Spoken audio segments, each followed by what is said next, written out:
Good morning my all student. My YouTube channel Chitera art academy group में आपका स्वागत है। मैं आप लोगों को भारतीय चित्रकला के 6 अंक का आज तीसरा अंक पढ़ा रही हूँ।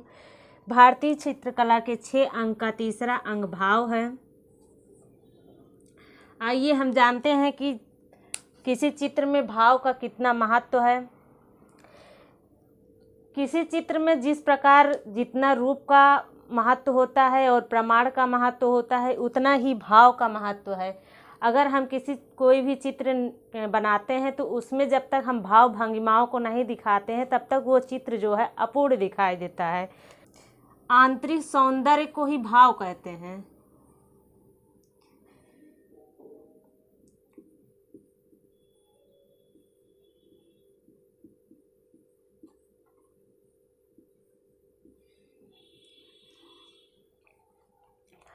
और भाव चित्र का प्राण होता है। भाव को हम 2 प्रकार से जान सकते हैं। पहला है प्रकट भाव और दूसरा प्रच्छन्न भाव।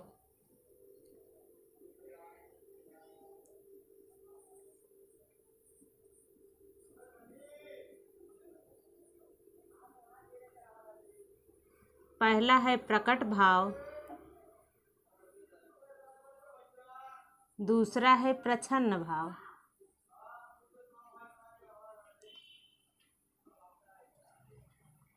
प्रकट भाव किसे कहते हैं? जो हमारे सामने दिखाई देता है, जो हमारे सामने प्रकट है और सामने दिखाई दे रहा है, उसे ही प्रकट भाव कहते हैं। जैसे कि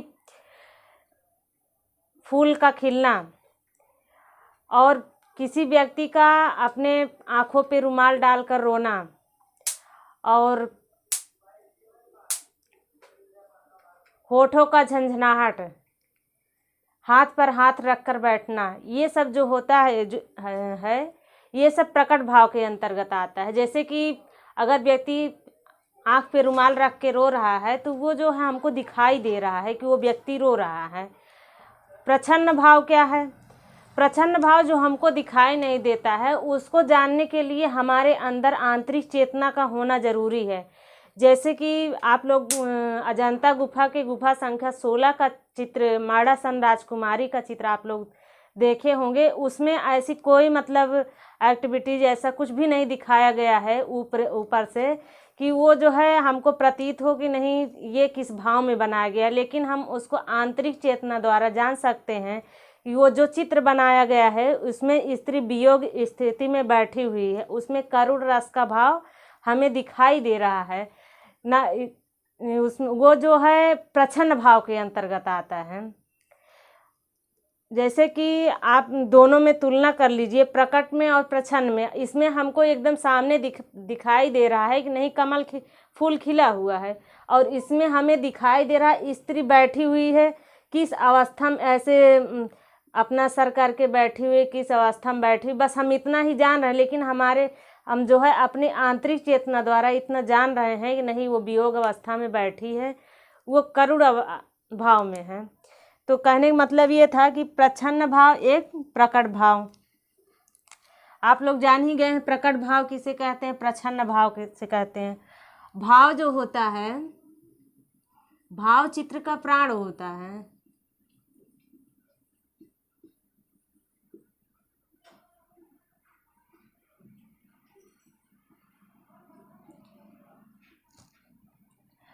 भरत मुनि ने भावों की संख्या 49 बताए हैं। 8 स्थायी भाव,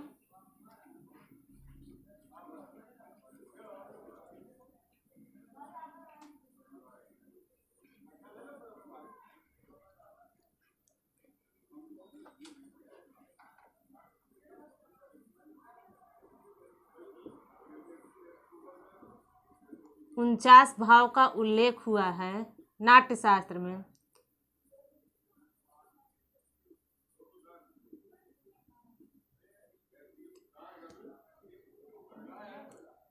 पहला स्थायी भाव,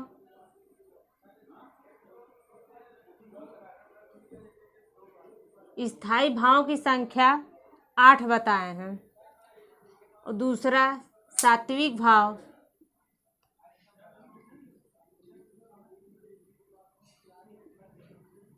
इसकी भी संख्या 8 बताए हैं। और तीसरा जो है वो है संचारी भाव।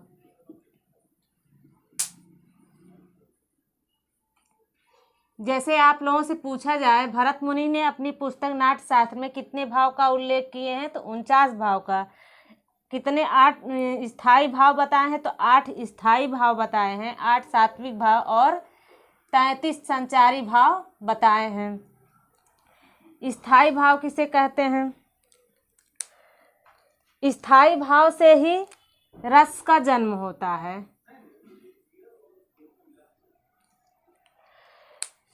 जो भावनाएं स्थिर और सार्वभौमिक होती हैं उसे ही स्थायी भाव कहते हैं। जो भावनाएं, लिखना है तो आप लोग लिख लीजिए,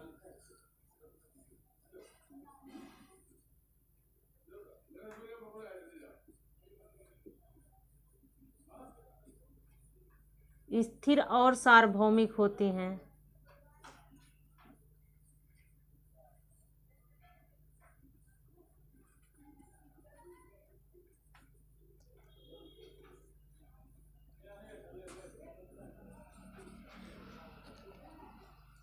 उन्हें ही क्या कहते हैं? स्थायी भाव कहते हैं।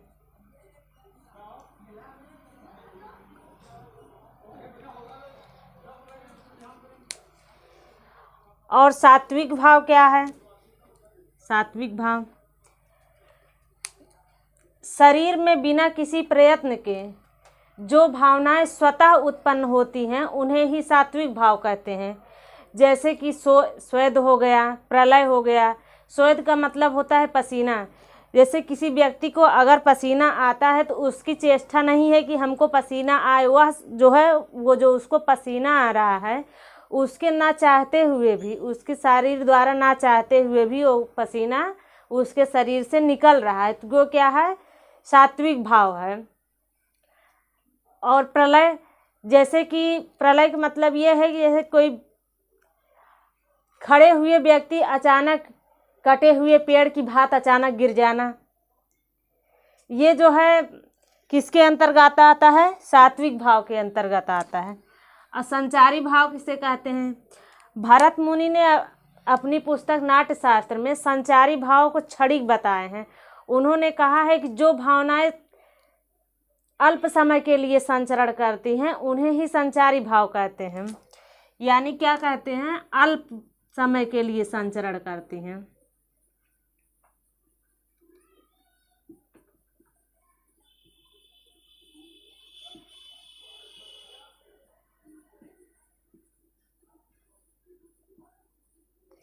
उन्हें जो है संचारी भाव कहते हैं। जैसे कि हर्ष, ग्लानि, दुख हो गया, ये सब क्या है? हरदम व्यक्ति तो हंसेगा नहीं, थोड़ी देर हंसता है फिर वो सामान्य स्थिति में आ जाता है। अब हर वक्त व्यक्ति नहीं तो उसको हर वक्त ग्लानि भी नहीं होगी, हर वक्त क्रोध भी नहीं होगा। वो सब चीज़ें जो है वो अल्प समय के लिए व्यक्ति के अंदर आती हैं, फिर उसके बाद व्यक्ति अपने स्थायित्व पर पहुंच जाता है। तो कहने का मतलब ये था कि अल्प समय के लिए संचरण करने वाली भावनाओं को ही संचारी भाव कहते हैं।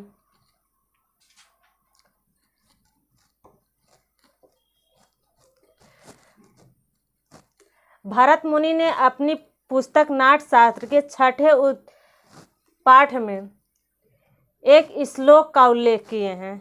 उनकी पुस्तक जो नाट्यशास्त्र है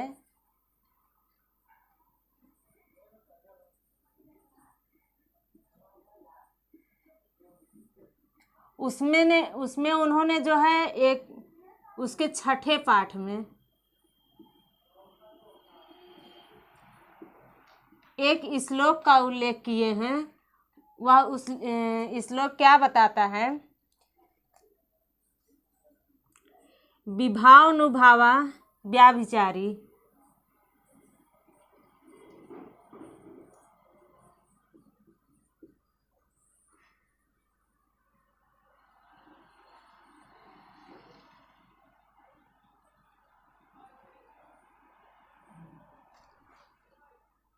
सयोगचारी निष्पात है।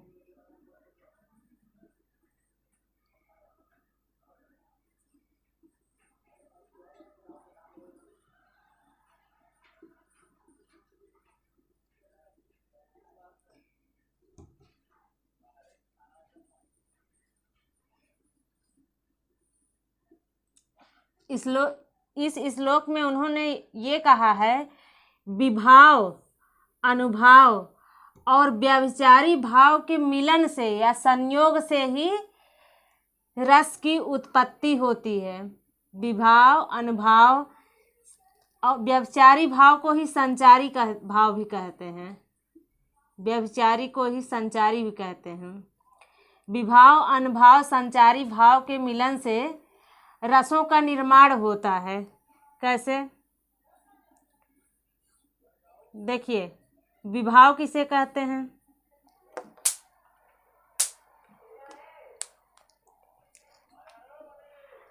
बाह्य वस्तु को देखकर जो मन में भावनाएं उत्पन्न होती हैं उसे ही विभाव कहते हैं।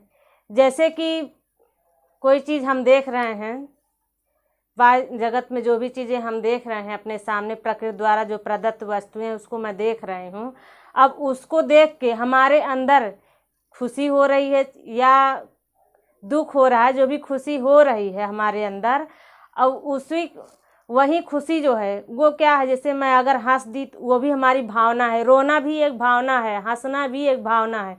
तो उसको देखकर मुझे जो हमारे हृदय को आनंद की अनुभूति होती है उसे ही क्या कहते हैं? विभाव कहते हैं। अनुभाव क्या है? अनुभाव जो है विभाव का संचरण करती है। विभाव का संचरण करके ये अनुभाव जो है बाहर प्रकट करता है। हमारी भावनाएं जो हृदय में जो उत्पन्न होती हैं, जो भी हृदय में खुशी उत्पन्न होती है, तो उसको अनुभाव क्या करता है? वो बाहर लाके उसको प्रकट करता है, बाहर प्रदर्शित करता है। तो कहने का मतलब ये है, विभाव जो है अनुभाव का संचरण करता है। संचारी भाव मैं अभी बता ही दी, संचारी भाव को ही अभी मैं बता ही दी। अब रस किसे कहते हैं? रस का प्रमाण कहाँ से मिलता है? जब हम रस पे चर्चा कर रहे हैं तो हम लोग ये भी जान लें कि रस किसे कहते हैं और रस का प्रमाण हमें कहाँ से मिलता है।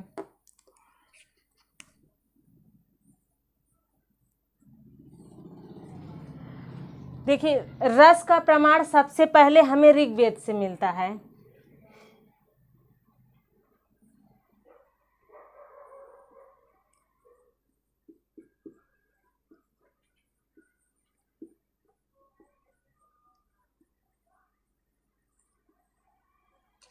आप लोगों को पता ही होगा, वैदिक काल में जो आर्य लोग रहते थे, आर्य लोग थे, उनको जो है सोम और सूरा का बहुत ज़्यादा उससे प्रेम था। तो ये जो सोम या सूरा था एक प्रकार का रस था, यह मुजवंत नामक पर्वत से प्राप्त किया जाता था। जब यज्ञ या अनुष्ठान होते थे देवी देवताओं के, तो देवी देवताओं को पिलाने के लिए सोम या सूरा का प्रयोग वो लोग करते थे, और यहीं से ही जो है हमको रस का प्रमाण मिलता है। कई बार पेपर में भी आ चुका है कि सबसे पहले हमें रस का प्रमाण किस वेद में मिलता है, तो हमें किस वेद में मिलता है? ऋग्वेद में मिलता है। और भरत मुनि जो हैं उन्होंने अपनी पुस्तक नाट्य शास्त्र में 8 प्रकार के रसों का उल्लेख किया है। आप लोग लिख लीजिए, भरत मुनि ने अपनी पुस्तक नाट्य शास्त्र में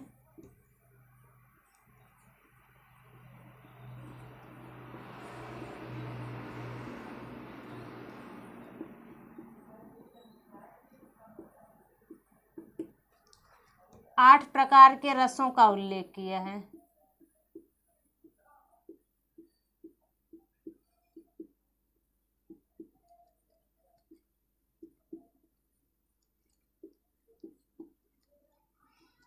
देखिए, ये जो क्वेश्चन है 8 प्रकार के रस, ये बहुत बार क्वेश्चन पेपर में पूछा गया है कि भरत मुनि ने अपनी पुस्तक नाट्य शास्त्र में कितने प्रकार के रसों का उल्लेख किया है। 2011 में भी पूछा गया और अन्य पेपर में भी पूछे जाते हैं, चाहे KBS हो या NBS हो।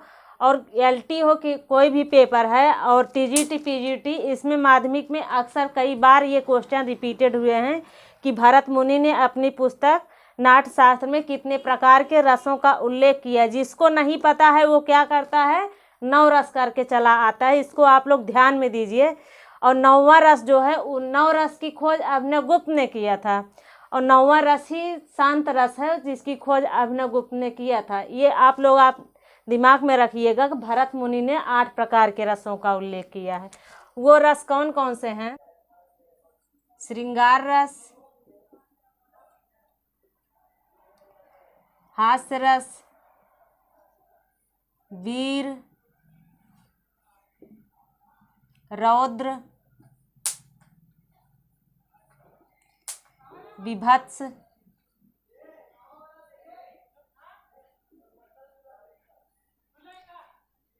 भयानक,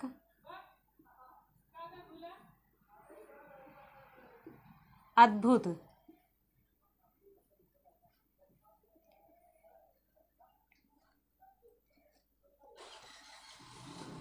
मार्कंडेय मुनि ने अपनी पुस्तक विष्णु धर्मोत्तर पुराण में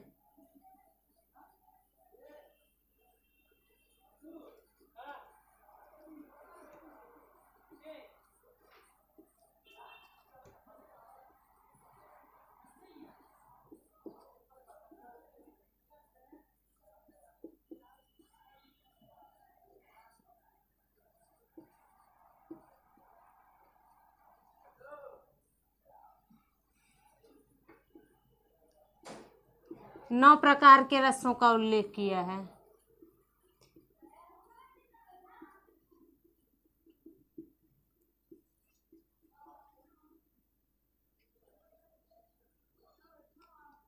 आप लोग जब से टॉपिक शुरू से पढ़ रहे हैं, आप लोगों को मार्कंडेय मुनि और विष्णु धर्मोत्तर पुराण बहुत बार आया होगा, बहुत बार शब्द में आया होगा विष्णु धर्मोत्तर पुराण। ये पुस्तक बहुत ही इम्पॉर्टेंट है। कई बार क्वेश्चन पूछा जा चुका है कि विष्णु धर्मोत्तर पुराण के लेखक कौन हैं। मार्कंडेय मुनि हैं। ये भी आप लोग बहुत ध्यान दीजिएगा, ये क्वेश्चन बहुत बार ही पूछा गया है। अब आइए हम जानते हैं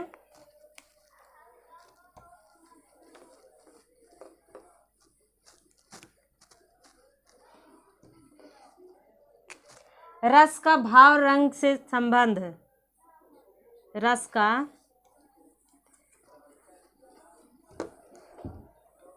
भाव एवं रंग के साथ संबंध।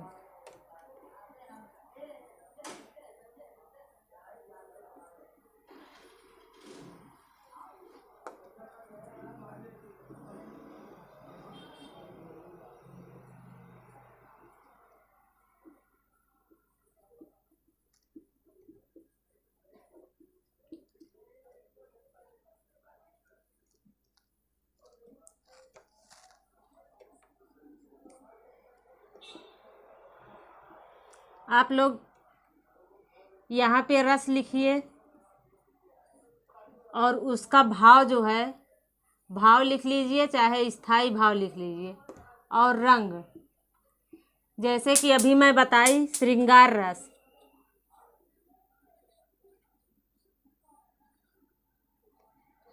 इसका स्थाई भाव रति है और इसका रंग जो है श्याम है। हास्य रस, इसका भाव हास्य, रंग सफेद।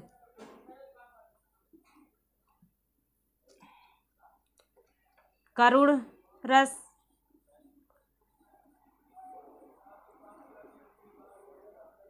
इसका भाव शोक, रंग काला।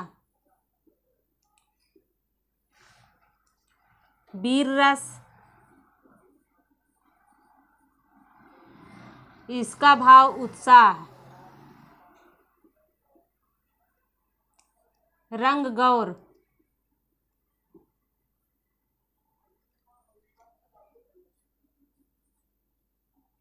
रौद्र रस,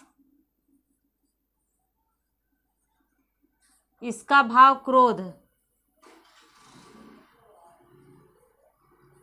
रंग चटक लाल।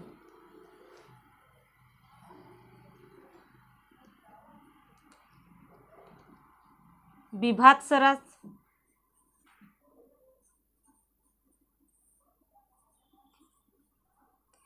इसका भाव घृणा। रंग नीला।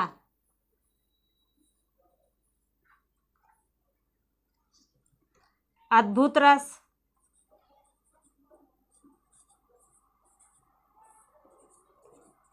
इसका भाव आश्चर्य।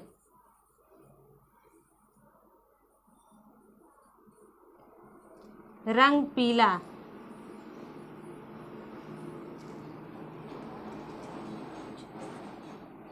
ये हमारे 8 रस हो गए। और 9वां रस लिख लीजिए आप लोग। 9वां रस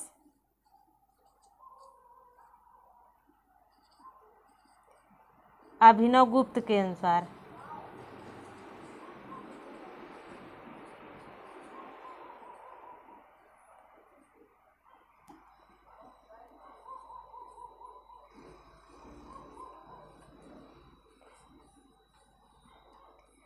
आप लोग कई बार भरत मुनि का नाम सुने, अभिनवगुप्त का भी नाम सुन रहे हैं।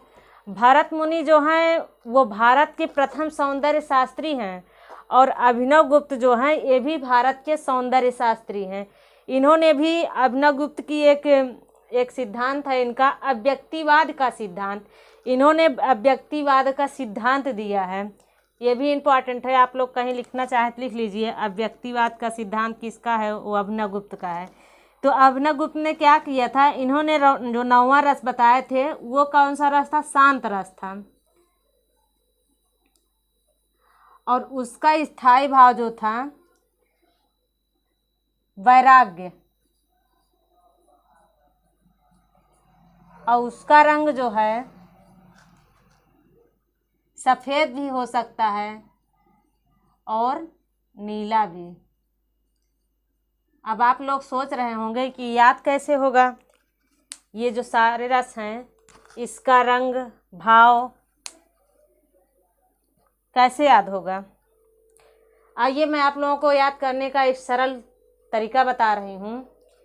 जैसे कि श्रृंगार रस, कोई स्त्री है वो जो है श्रृंगार करके रात में श्रृंगार करती है। क्या करती है? श्रृंगार रात में। जब वो श्रृंगार रात में करती है तो श्याम का इंतजार करती है। तो कहने का मतलब ये है श्रृंगार रस का स्थायी भाव क्या हो जाएगा? रति हो जाएगा और उसका रस श्याम। हास्य रस, जब आप लोग हंसते हैं तो सबसे पहले आप लोगों का एक सफ़ेद दांत दिखाई देता है। तो हास्य रस जो है उसका स्थायी भाव जो है हास्य है और उसका रंग क्या हो जाएगा? सफ़ेद हो जाएगा। करुण रस, आप लोग खुद जानिए, करुण रस का जो स्थायी भाव होता है वो शोक होता है। ये तो आप लोगों को पता ही होगा। जब किसी की मृत्यु हो जाती है तो क्या किया जाता है? शोक मनाते हैं लोग। आप लोग देखे होंगे, जब हम लोग बचपन से ही जब स्कूल कॉलेज में पढ़ते आ रहे हैं तो मान लीजिए किसी टीचर के घर में कोई मृत्यु हो जाती थी तो उसके बाद हम लोगों से 5 मिनट के लिए जो है शोक मौन करवाया जाता था। शोक में तो उसमें जो है जिसके घर में कोई दिक्कत हो जाती है, किसी का डेथ हो जाता है तो उसके घर में अंधेरा छा जाता है। एक बार कुछ भी नहीं अच्छा लगता है सब कुछ गायब हो गया। तो कहने का मतलब ये है करुण रस का स्थायी भाव जो है वो शोक है और उसका रंग काला। वीर रस, आप लोग देखे होंगे। वीर का मतलब क्या है? वीर का मतलब ये है कि वीर है व्यक्ति तो उसके अंदर उत्साह होगा ही। उत्साह है तो वो जो है उसका रंग क्या हो जाएगा? गौर। रौद्र रस, रौद्र का मतलब होता है, जब आप लोग सामान्य बोलचाल की भाषा में सुने होंगे कि अरे जो है शंकर भगवान रौद्र रूप धारण कर लिए थे, उनके तीनों नेत्र खुल गए थे। तो रौद्र का मतलब होता है क्रोध, उसका जो भाव है क्रोध होता है। और जब व्यक्ति क्रोधित होता है तो वो क्या होता है, उसके सामान्य बोलचाल की भाषा में भी अरे कहते हैं कि पूरा वो तो जो है एकदम लाल पीला हो गया देख के। तो कहने का मतलब ये है कि रौद्र रस का स्थायी भाव क्रोध होगा और उसका रंग चटक लाल। विभत्स का मतलब अलग अलग। दो दोस्त थे, दोनों क्या अलग अलग हो गए, किस लिए अलग? अब अलग हो गए तो दोनों में जो है घृणा पैदा हो गया एक दूसरे से। जब घृणा पैदा हो गया तो वो देखते थे, जब एक दूसरे सामने सामने आ जाते थे देखते थे तो उनके जो है उनका शरीर पूरा नीला पड़ जाता था एक दूसरे को देख के। विभत्स का स्थायी भाव घृणा, और घृणा और इसका रंग क्या हो जाएगा? नीला।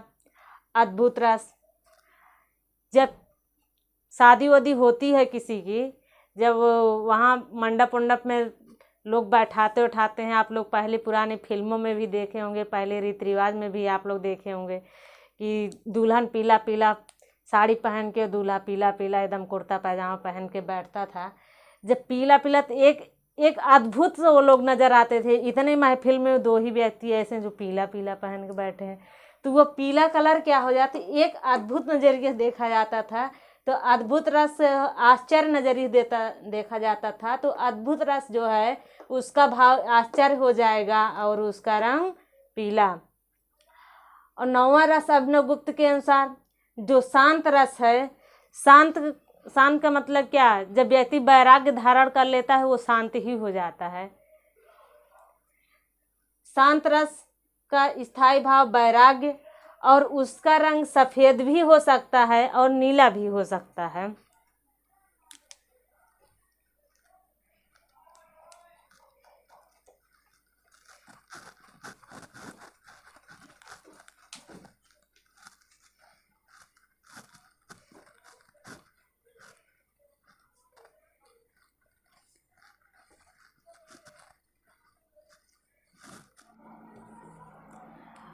अब भारतीय चित्रकला का जो चौथा अंग है वह है लावण्य।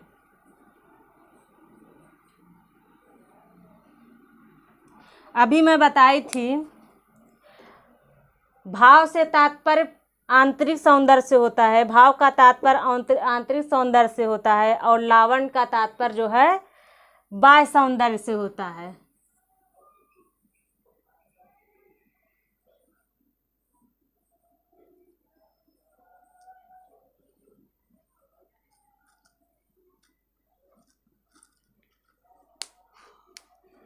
प्रकृति द्वारा प्रदत्त इस जगत में जब भी हम कोई अच्छी चीज़ देखते हैं, बाहरी सौंदर्य को हम देखते हैं, तो हमारे अंदर जो है एक खुशी उत्पन्न होती है।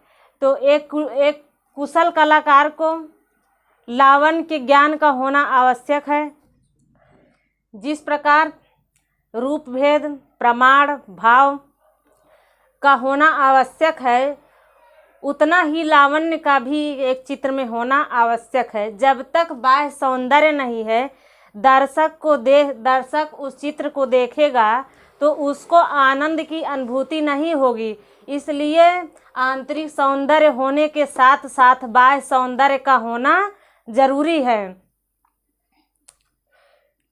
और जिस प्रकार प्रमाण रूप को सही परिमिति देता है, उसी प्रकार सौंदर्य रूप को सही परिमिति देता है।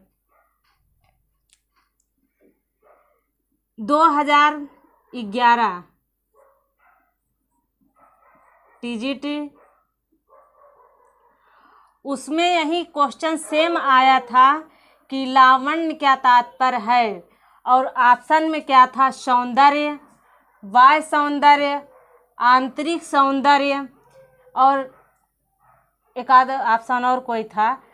तो उसमें सीधा क्या होना चाहिए? बाह्य सौंदर्य। यही जो है कुछ लोग खाली सौंदर्य करके चले आए थे। उस टाइम तो आयोग सही मान लिया था, लेकिन जब बच्चे सुप्रीम कोर्ट में गए तो बाद में जो है वो बाह्य सौंदर्य को सही माना गया। ये चीज़ आप लोग ध्यान में जरूर रखिएगा कि लावण्य का तात्पर्य बाह्य सौंदर्य से होता है।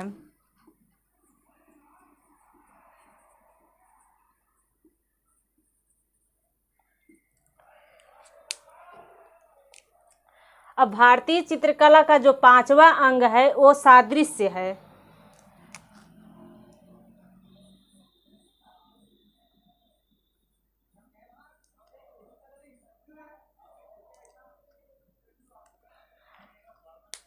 सादृश्य का मतलब जो है किसी रूप के प्रतिरूप से होता है।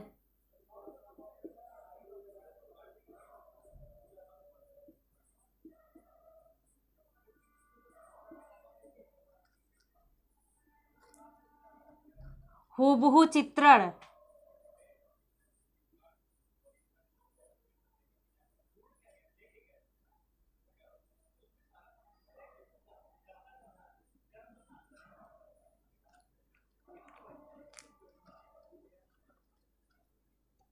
जैसे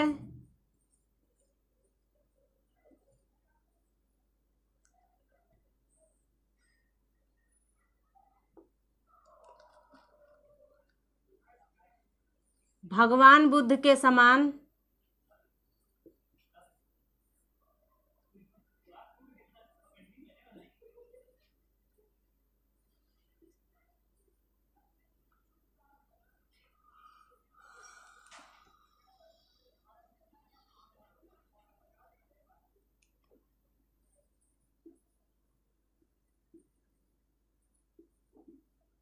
भगवान बुद्ध का चित्रण करना।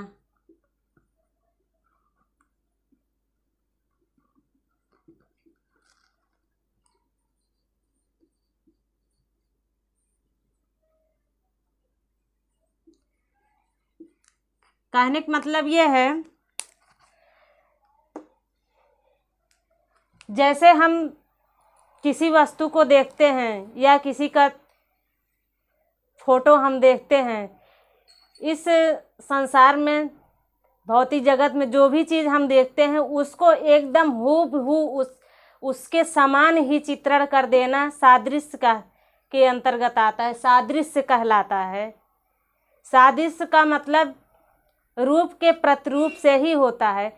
जैसा है, जैसा आपके सामने आपको दिखाई दे रहा है वैसा ही कैनवास, धरातल या क्षेत्रफल चित्रित कर देना क्या कहलाता है? सादृश्य। अब छठा अंग कौन सा है? भारतीय चित्रकला के 6 अंगों में से षडंग का 6वां अंग कौन सा है?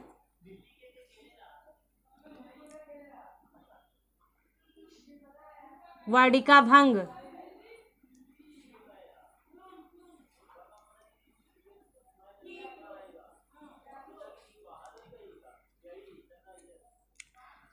देखिए, वाडिका भंग जो है 2 शब्दों से मिलकर बना है, वाडिका प्लस भंग।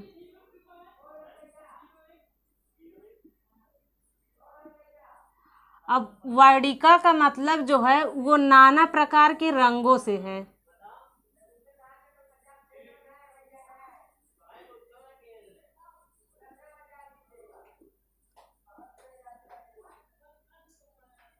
और भंग से अर्थ जो है विन्यास या विखंडन, विन्यास या विभाजन।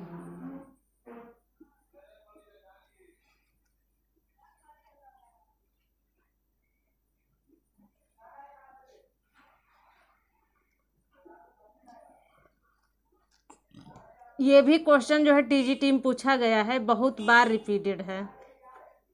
वाडिका भंग, वाडिका भंग का तात्पर्य है, वाडिका भंग किसे कहते हैं? वाडिका भंग का तात्पर्य जो है नाना प्रकार के रंगों से है या नाना प्रकार के रंग विन्यास से है। रंग विन्यास या विभाजन का मतलब क्या है?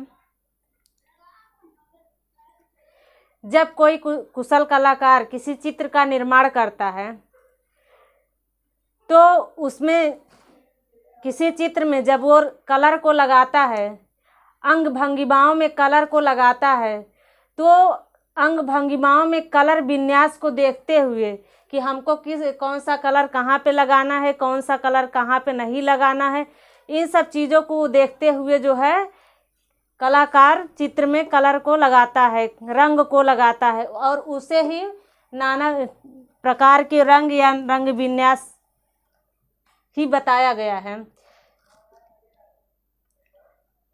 ये क्वेश्चन कई बार पूछा गया है, इसको आप लोग ध्यान में दीजिएगा। वाटिका भंग किसे कहते हैं? वाटिका भंग नाना प्रकार के रंगों से इसका एक कुशल कलाकार को जो है रंगों का ज्ञान होना बहुत ज़रूरी है। अगर उसे रंग का ज्ञान नहीं है तो वो जो है किसी चित्र को सही ढंग से उसमें रंग को नहीं दिखा सकता है। और जब तक जो रंग होता है वो चित्र का प्राण होता है। अगर जैसे कि कोई चित्र बना दिया जाए, अगर उसमें रंग लगा दिया जाता है, कलर लगा दिया जाता है, तो चित्र में जान आ जाता है। तो यशोधर पंडित ने जो भारतीय चित्रकला के 6 अंगों को बताए हैं, ये 6 अंग एक कलाकार को, एक चित्रकार को इस 6 अंगों का ज्ञान होना अति आवश्यक है। तभी जो है वो किसी चित्र को सुव्यवस्थित ढंग से बना सकता है। भारतीय चित्रकला का 6 अंग षडंग समाप्त हुआ। आई होप आप लोगों को वीडियो पसंद आया होगा। अगर आप लोगों को वीडियो पसंद आया है, आप लोग लाइक करिए, सब्सक्राइब करिए और शेयर करना ना भूलें। Thank you.